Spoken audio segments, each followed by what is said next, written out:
নমস্কার বন্ধুরা, আজকের এই ভিডিওটিতে আমরা যে বিষয়টি নিয়ে আলোচনা করব সেটি হচ্ছে ইন্ডিয়ার ফুটবল নিয়ে।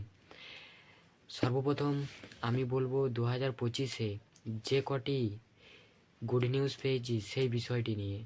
Indian AFC women's team AFC Asian cup qualify করেছে এবং ইন্ডিয়ার আন্ডার-17 boys football team AFC Asian cup qualify করেছে। এবং তো আজকের যে বিষয়টি সেটি হচ্ছে ইন্ডিয়ার যে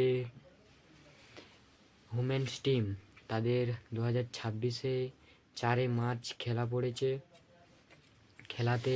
খেলাটি হচ্ছে প্রথম ম্যাচ হচ্ছে 4 মার্চ আর সময় 4:30 ইন্ডিয়া ভার্সেস ভিয়েতনাম। এবং দ্বিতীয় match 7 March India versus Japan 4:30 PM।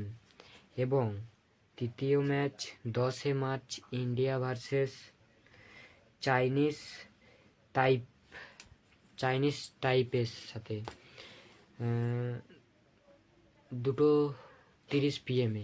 তো ইন্ডিয়ার উমেন্স ফুটবল টিম একটা কঠিন টিমের সাথে লড়াই করতে চলেছে। আমাদেরকে সাপোর্ট করতে হবে এবং তাদেরকে সাপোর্ট করতে 4 মার্চ তাদের খেলা। তো এই বিষয়টি নিয়ে আজকের ভিডিওটি যদি ভালো লেগে থাকে তাহলে একটি সাবস্ক্রাইব করবেন এবং একটা লাইক করবেন। আর ভিডিওটি শেষ পর্যন্ত দেখার জন্য ধন্যবাদ।